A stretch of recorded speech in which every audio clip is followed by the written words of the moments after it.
क्या आपने कभी कैमरे से फोटो खींचा है? हम बटन दबाते हैं और जो भी दृश्य कैमरे के आगे होता है उसका फोटो फिल्म पर आ जाता है, जिन्हें बाद में तस्वीरों में बदला जाता है। अगर मैं कहूँ कि हम सब के पास एक प्राकृतिक कैमरा है, तो क्या आप यकीन करोगे? जी हाँ, ये सच है और वे प्राकृतिक कैमरा है हमारी आंखें। आपने ये अवश्य ही महसूस किया होगा, किसी भी वस्तु को ध्यान से देखने के बाद यदि आंखें बंद करते हैं तब उसकी तस्वीर कुछ क्षण के लिए हमें दिखती रहती है। आंखें बंद होने के बावजूद भी तस्वीर का दिखना कैसे मुमकिन है? ये सारा खेल हमारी आंखों और दिमाग का है। और आज इस वीडियो में हम जानेंगे कि संसार में किसी भी वस्तु को देखने में आंखें हमारी किस प्रकार मदद करती है, और साथ ही आंखों के विभिन्न अंगों के बारे में भी चर्चा करेंगे। इंसान की आंखें मोटे तौर पर गोलीय आकार की होती है। आंख का सबसे पहला अंग होता है स्वच्छमंडल, जिसे हम कॉर्निया भी कहते हैं। स्वच्छमंडल आंख की सतह पर एक सफेद और पारदर्शी कवच होता है, जिसका काम आंखों को किसी भी तरह के हमले से बचाना होता है। पारदर्शी होने के कारण सिर्फ प्रकाश ही इसके अंदर जा सकता है। कोई भी तिनका या पलक का टूटा बाल हमारी आंख में अंदर नहीं जाता। क्यों? क्योंकि स्वच्छमंडल उसे सतह पर ही रोक देता है। स्वच्छमंडल के बाद दूसरा अंग होता है परितारिका, जिसे आइरिस भी कहते हैं। परितारिका आंखों का रंग बताती है।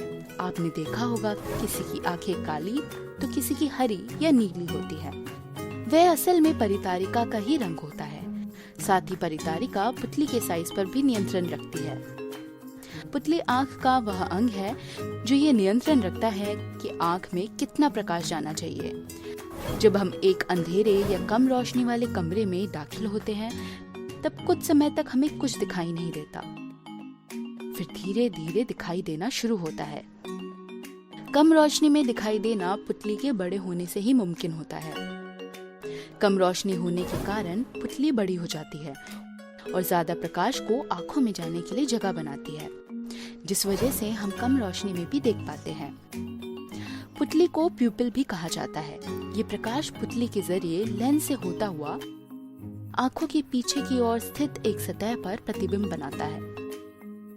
हमारी आंखों में उत्तल या कॉन्वेक्स लेंस होता है, जो बीच से मोटा और किनारों से पतला होता है, और ये लेंस आंखों से पक्षमाभी पेशियों के द्वारा जुड़े होते हैं।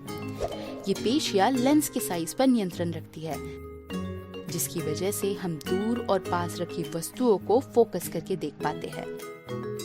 इन पेशियों को सिलियरी मसल्स के नाम से भी जाना जाता है। आंखों की इस सतह को दृष्टिपटल या अंग्रेजी में रेटिना कहते हैं। दृष्टिपटल आंखों में फिल्म की तरह काम करता है, जिस पर प्रतिबिंब बनता है।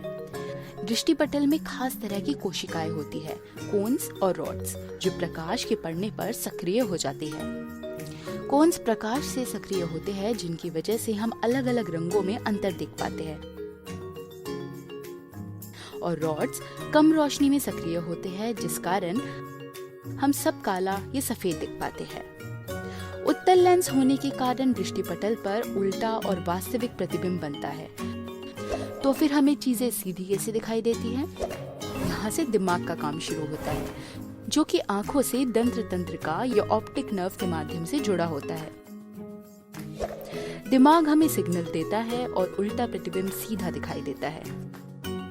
इन अंगों के अलावा आंखों में दो तरह की फिलिंग भी होती है।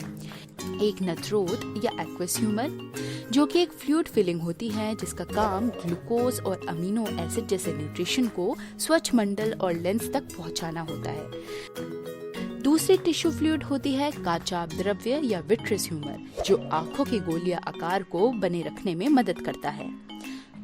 तो आज की वीडियो में हमने आंखों के विभिन्न अंगों और उनके कार्यों को जाना।